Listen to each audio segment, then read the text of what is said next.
In the first scene, we can hear a female voiceover telling the children a biblical story about how God created the earth. The action is set in 1945 in the Channel Islands. Grace Stewart wakes up screaming as if from a nightmare. Three people appear on the doorstep of her large mansion: Bertha Mills, Mr. Tuttle, and a mute girl named Lydia. The guest explained that they had seen an ad in the newspaper and had come to work as servants. Grace was not expecting them so soon. She said that in just one day, all of her previous servants simply disappeared. They left without warning and didn't even take their pay. Grace shows the new workers her huge house. Her husband went off to the war 2 years ago, and since then he has not been heard. Grace explains that there are 15 keys to 50 different doors, and one can't open the next door until the previous one is locked. This is important. There is also no electricity in the house. Grace gives the impression of a rather tough woman who demands strict discipline. Before introducing the servants to the children, Grace curtains all the windows and then introduces Mrs. Mills and Lydia to her children, daughter Anne and son Nicholas. Grace explains that her children are severely allergic to light and should not be exposed to any brighter light than a candle. Therefore, it is necessary to ensure that the windows are curtained. Mrs. Mills became the new nanny for the children. At breakfast, Anne told her that her mother was crazy. Grace then came into the kitchen and asked Bertha for a couple words. She said that the postman comes on Wednesdays, but this time he didn't. Therefore, the letter with the announcement of the search for servants was never delivered to the editor. Then Mrs. Mills admitted that they had been working in this house for a very long time, when the previous owners still lived here. And now they came in just in case, in the hope that workers are needed here. Grace was even pleased because the servants know the house like the back of their hand. Grace shared that it is very hard for her because of her children's illness, and she has to be in control all the time to deal with it. She also said that sometimes children have weird fantasies and advised Bertha not to take them seriously. Grace is teaching the children on her own. Today they were studying a passage in the Bible in which people refused to deny God and had to pay for it with their lives. Anne and Nicholas considered this as so stupid because you could only say you were denying God and continue to believe in your heart. Then Grace told them about limbo and hell, where liars go. Then she told them that the children would study in separate rooms for the next hour without her, so as not to be distracted. They were afraid to be apart, for they were afraid of the ghosts they supposedly saw, but Grace was adamant. When Grace was in the hall, after Mrs. Mills had gone into the garden, she heard a child was crying. She thought it was Nicholas, so she rushed to him. And when she was sure her son was all right, she ran to her daughter, but she wasn't crying either. Anne said it was Victor, who had moved here with his mother and pianist father. He doesn't like them in this house and wants them to get out of here. Grace asked her daughter not to fantasize, but she keeps insisting that someone else lives in this house. At one point, Grace is startled to notice that one of the doors is unlocked. She summoned the servants to find out who might have acted so negligently and put the lives of her beloved children in danger. But Lydia has no keys, and Miss Mills was helping Mr. Tuttle in the garden. At dinner, Anne told her brother about Victor and about the ghosts wandering around the house. Then Anne woke Nicholas up in the middle of the night. Victor allegedly kept opening the curtains, no matter how many times she closed them. Soon Nicholas heard a strange voice. He was very frightened, but he was sure it was his sister playing a joke on him. However, as soon as he felt a touch on his cheek, he screamed. Grace ran to the screen. She decided to punish Anne for this behavior by reading the Bible aloud, reminding her that children who lie get into limbo.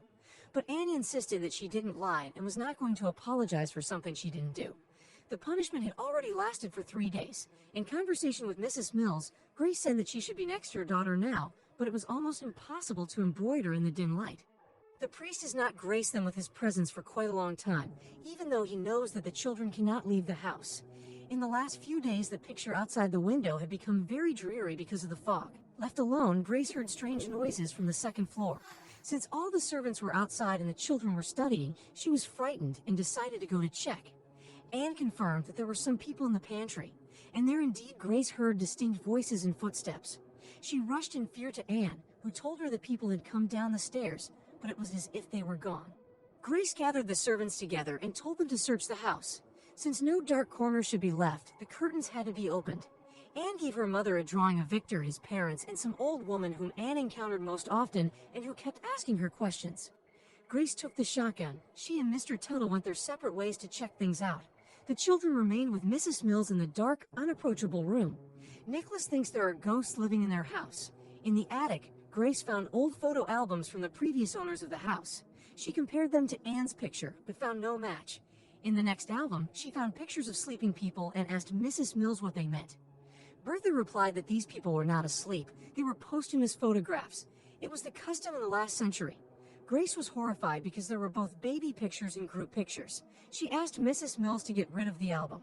In the evening, the two of them sat by the fireplace. Mrs. Mills said there used to be a lot of servants here, but then the owners moved to London, and the mansion gradually became empty. She, Mr. Tuttle, and Lydia had been evacuated with the others when the tuberculosis epidemic began. Grace asked why Lydia can't speak, to which Bertha replied that at one point she had simply lost her voice. Before going to bed, Grace went into the children's bedroom. She apologized to Anne, who was pretending to be asleep, for being so hard on her. And Nicholas asked why Daddy had gone off to war. Barely holding back tears, Grace replied that he was just being very brave and didn't want anyone to tell him what to do. After that, Grace cried in her bedroom, but then she heard the sounds of the piano playing. Taking her gun, she went to check, but found no one in the music room. Grace closed the piano lid, locked it, and went out, but as she was checking the door, someone pushed it open and locked it from the inside. Grace began calling out for Mrs. Mills. Bertha came running in with a bunch of keys. They managed to get into the music room and found the piano lid open again. Grace does not understand what is going on or who might be in their house. She began to believe that those who could not find peace are roaming around here. Mrs. Mills says she also believes in such things, and sometimes the world of the living and the world of those no longer on Earth can interact with each other. In a panic, Grace got dressed up early in the morning and announced her intention to go to the township to get a holy father to consecrate the house. Mrs. Mills tried to stop her. The fog was thick around her, but Grace was not about to back down. Before she left, Grace asked Mr. Tuttle to look for headstones on the property, because when her husband bought the house, the previous owners had warned her that there had been a cemetery here before. Mr. Tuttle asks Bertha if they should tell Grace right away, but she assures him there's no hurry. Mr. Tuttle then continues to bury the tombstones with dry leaves for fear that the lady of the house will see them. Meanwhile, Grace was lost in the fog, but at some point she heard footsteps. In front of her was her husband Charles. Grace could not believe it, for she had been told there was no more hope and was no longer worth waiting for Charles from the front. Grace cried out tears of happiness and began hugging him, asking where he had been all these years. Charles said he had been looking for his home. Grace helped her weakened husband back home and introduced him to Bertha, asking her to prepare a bath and clean clothes. Charles seemed to be in a stunned state, disconnected from all that was going on. The first thing he did was to go to the children and hug them. After that, however, he did not leave his room. At dinner, Grace says that Daddy isn't feeling well and that he needs some time to recuperate. Anne says she doesn't want to spend the rest of her life in this house with strangers, but Grace doesn't want to hear any more about strangers. Because of this, they have a conflict, and Anne runs away from the table. But she was reassured by Bertha, who said that she saw strangers too. She assured Anne that soon her mother would see them too, and then everything would change. At night, all the servants met in the gatehouse. Mrs. Mills and Mr. Tuttle talked about how the children would be easier to convince, but Grace was too stubborn to accept certain things. As for Charles, that is in question. Time was passing. Grace made her daughter a beautiful white dress with a veil for First Communion.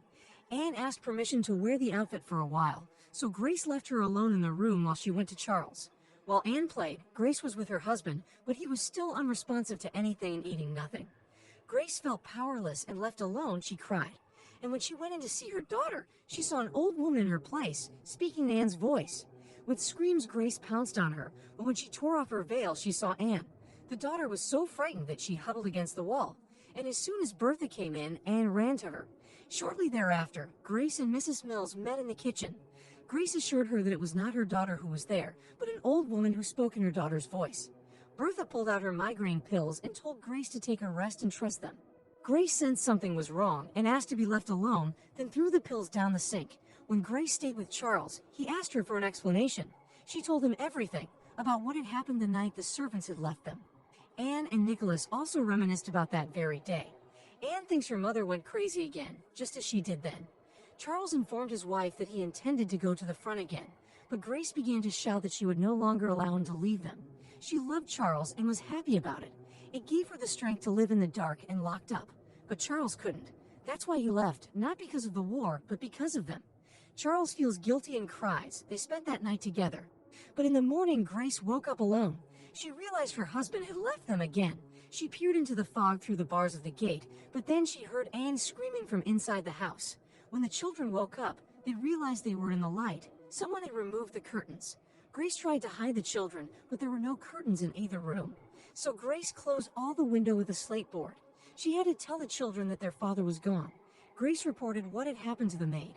But Mrs. Mills assured her that the children need to stop being afraid of the light, since from now on everything had changed.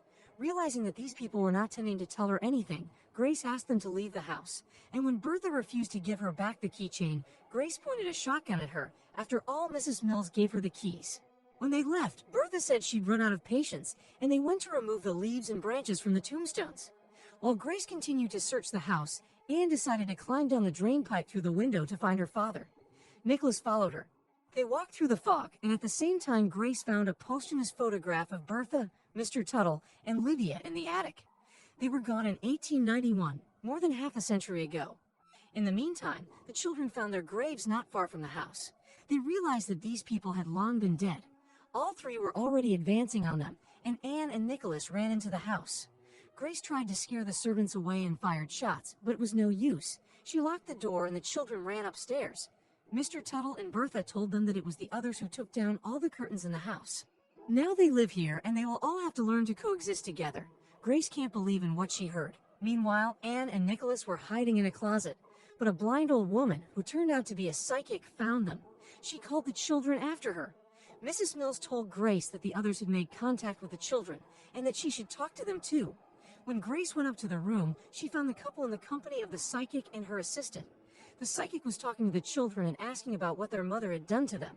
And then Anne whispered to her that their mother had lost her mind, took a pillow, and then they couldn't breathe. In desperation, Grace began trying to chase the strangers away and smashing everything around them. These people could not see Grace or her children, but they could see their effect on objects. The wife told her husband that they had to leave tomorrow. Victor was frightened, and he didn't want to live in a house where the mother, in a state of clouded mind, had got rid of her children and then voluntarily departed the life herself. In the next scene, we see Grace hugging her children and remembering how she took a pillow and realized that they were not breathing.